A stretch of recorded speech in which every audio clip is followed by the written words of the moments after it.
Assalamualaikum warahmatullahi wabarakatuh. Perkenalkan, nama saya Alan Fajrami dari kelas IF17D. Pada kesempatan ini saya akan menjelaskan beberapa hal mengenai error handling. Jadi di error ini ada beberapa poin yang akan dibahas, yaitu pertama, kesalahan program, penanganan kesalahan, reaksi compiler pada kesalahan, error recovery, dan terakhir itu error repair. Kita pada poin pertama dulu, yaitu mengenai kesalahan program. Kesalahan program ini ada 3, yaitu kesalahan leksikal, kesalahan sintak, dan kesalahan semantik. Kita bahas dulu kesalahan pertama, yaitu kesalahan leksikal. Kesalahan leksikal ini yaitu kesalahan dalam pengetikan atau pengejaan. Jadi lebih ke typing. Misal den dituliskan dengan ten atau thn. Lalu kesalahan sintaks, misalnya dalam operasi aritmatika dengan tanda kurung yang jumlahnya kurang, contohnya seperti yang ada dalam layar gitu. Jadi di sintaks tersebut terdapat kekurangan simbol kurung tutup, padahal di sintaks tersebut ada 2 tanda kurung tutup. Terakhir itu kesalahan semantik. Kesalahan semantik ini jadi pada kesalahan tipe data yang salah atau variabel yang belum didefinisikan. Contohnya yang seharusnya real malah ditulis integer, atau variabel yang belum didefinisikan. Jadi sebelum rumus itu, misal dalam contoh B tersebut belum didefinisikan dalam sintaks sebelumnya. Lalu ada penanganan kesalahan. Ada beberapa langkah dalam penanganan kesalahan, yaitu pertama, mendeteksi kesalahan, melaporkan kesalahan, lalu menindaklanjuti kesalahan tersebut. Jadi ada perbaikan.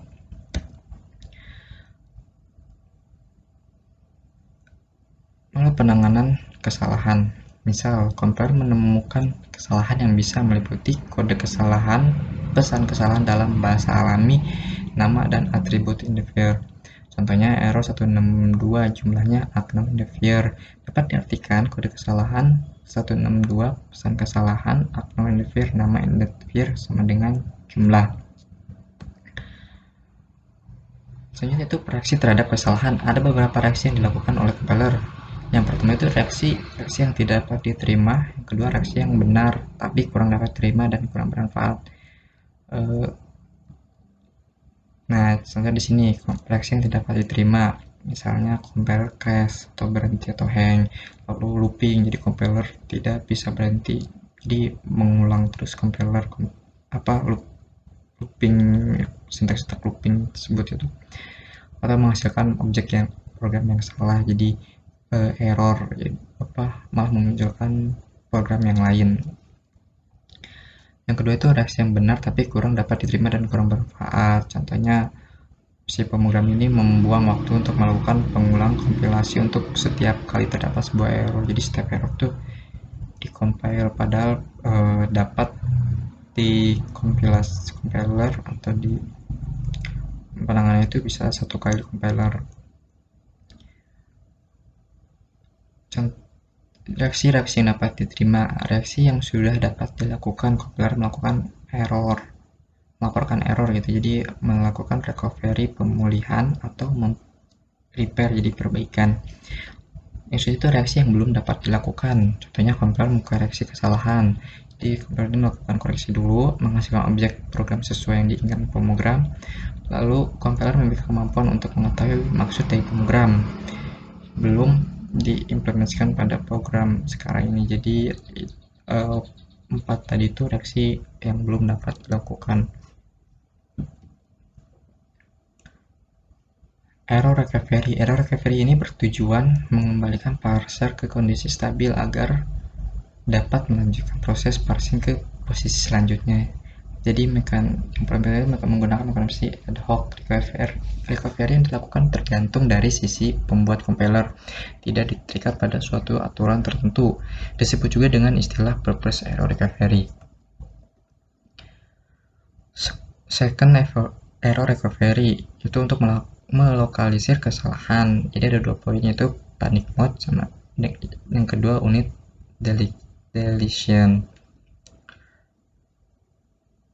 Konteks sensitive recovery berkaitan dengan semantik. Contoh B sama dengan bodi luhur. Pada awal program variabel B belum dideklarasikan, maka berdasarkan pemunculannya diasumsikan variabel bertipe data string.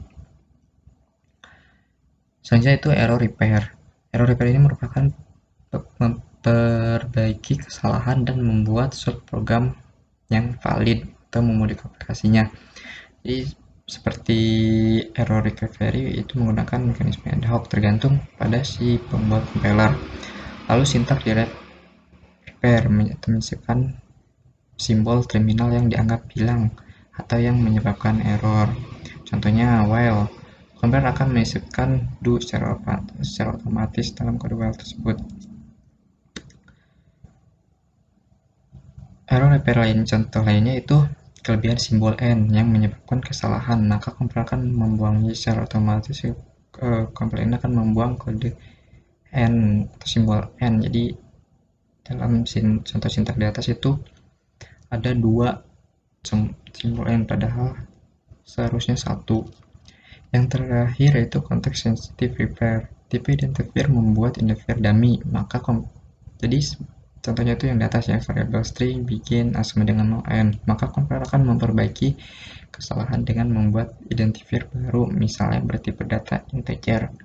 Spelling repair itu memperbaiki kesalahan pengetikan pada identifier, misalnya dalam contoh while a sama dengan 1 do, maka si identifier ini akan memperbaikinya jadi while dengan benar. Dalam pengetikan sebelumnya itu L-nya ada 2, sedangkan seharusnya kan L-nya 1, jadi identifier akan memperbaikinya. Oke, mungkin segitu saja penjelasan saya mengenai error handling. Terima kasih, mohon maaf, sekian dari saya. Assalamualaikum warahmatullahi wabarakatuh.